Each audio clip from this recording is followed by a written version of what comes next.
Hello, I'm Brad from BPM Online Coaching, and today I'm going to talk you through how to lose belly fat fast. Okay, this is a bit of a clickbaity title, but actually the tips I'm going to give you today will help you lose belly fat.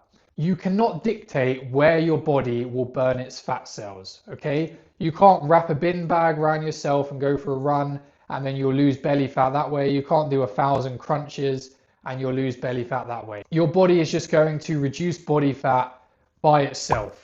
You cannot decide where it is reduced from.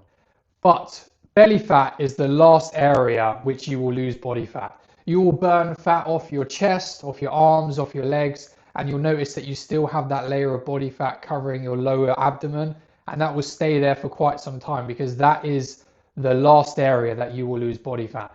So with these tips here that I'm going to give you, I'm going to make the process a hell of a lot easier so that you can actually burn that last little bit of body fat off and then have that dream physique you've been working towards. So the first thing I want to talk about is step count. If you're not getting your steps in, you're really missing out on something here because cardio is great. Eating in a calorie deficit is obviously the key. You know, if you're not doing that, you're not going to lose weight. But the step count can help increase your daily caloric expenditure. So then therefore you can rather create a larger deficit or you can eat more food and be able to stick to a plan for longer. So a step count is absolutely perfect. How many steps you should do is really dependent on your lifestyle. If you work an office job, you know, and you commute an hour to work, you're sat down a hell of a lot of the day, you know, and if I said to you, you should get 15,000 steps in, you'll probably be up till midnight that night trying to do that. And then maybe it's going to affect your sleep quality. So you need to balance this. I would say a minimum of 8,000. If you are, you know, if you set out an hour to an hour and a half a day and you make small changes, like instead of taking the lift, you take the stairs or you park further away at your office. If you do things like that, you can easily get 3,000 or 4,000 steps in, and then all you need is one decent walk to get the other 4,000 steps. So anywhere from 8 to 15,000, depending on how active you are, what your lifestyle is like. And that is only going to help you because you're going to burn more calories and you're going to be able to stick to a plan longer. Okay, and the second one I want to talk about is cardio. We don't need to do cardio to lose weight, but once again, you can rather decrease the amount you eat or increase your expenditure. Those are really the only two options you have. There are some supplements you can take. You know, maybe you have a deficiency in something. Maybe you have a health issue, but this is really just for your average person who doesn't have that going on. And you can rather eat less, move more. Those are really your two options. And eating less is not fun. And your body gets used to the new calorie intake that you've been eating. Once you reduce food from there, so let's say you've been eating 2,500 calories and your body gets used to that and you're gonna have to reduce it a bit more. That is really not fun. You know, it's just not fun. So adding in more cardio is a great tool.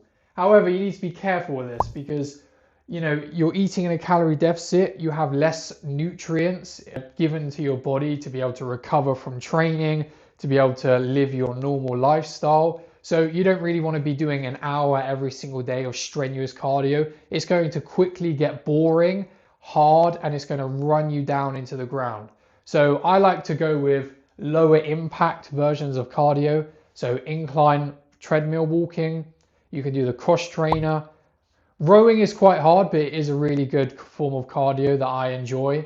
And swimming is absolutely amazing. You can still do things like the bike, running, whatever you want to do, but just think about it this way. If you're a heavier individual and you're running for an hour every single day or 45 minutes, that's really might make you feel not very good. You know, your knees are gonna start to hurt, maybe your hips are gonna start to hurt. The next one I want to talk about is food volume. Okay, there has been a huge influx of if it fits your macros or the only thing that matters is calories. That is true. However, we want to make this process as easy as possible so that we can stick to it for a longer period of time. If you eat your normal diet of, let's say you eat a lot of processed foods, you eat crisps, you eat cookies, you know, if you're eating 2,000 calories a day and you eat 500 calories of cookies, you've had 500 calories where it doesn't fill you up, it will increase your cravings, and you've given your body zero nutrients so that you're actually going to make yourself even hungrier. So therefore you want to pick foods higher in volume, higher in protein. Why is that? Because the body will burn more calories digesting protein than it will fats or carbohydrates. And if we pick foods that are higher in volume, so for example, if we eat chicken breast or beef mince, and then we top it off with a large amount of vegetables that are lower in calories, or we have berries after the meal because they're higher in volume and lower in calories, we're going to put more food into our system, making us feel fuller, making us feel satiated, decreasing our hunger and decreasing our cravings. So you really want to pick foods higher in volume. Next, we're going to talk about fats. To the general public, they have a negative bias towards fat. They think that high amounts of fat will make you fat. There are 9 calories in a gram of fat, so it's easier to overeat in fats. If you go and get some butter, it's very high in calories and you can easily eat, a large amount of that by putting it on some toast or using it on your cooking.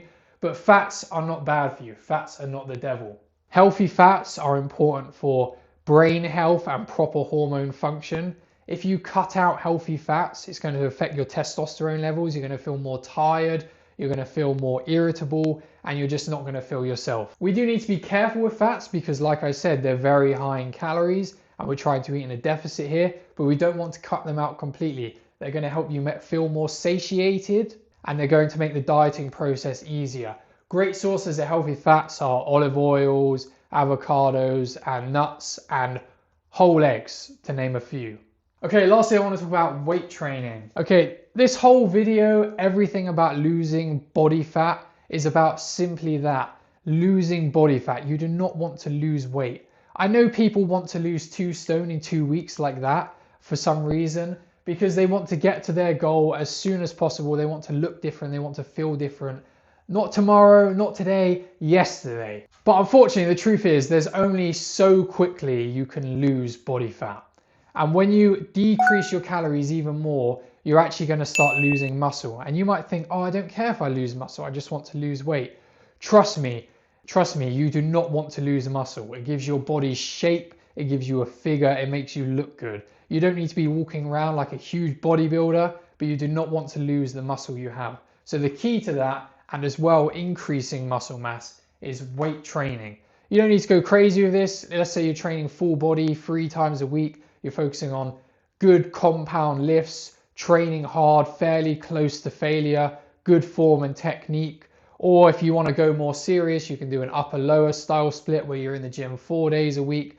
But the key is you want to train just as hard as you was when you was eating more calories, because you want to maintain the muscle mass that you have. So those are a few tips on how to make the fat loss process easier. I hope you like this video. Please like and subscribe and comment what you'd like to see next. See, I'm not going to post that.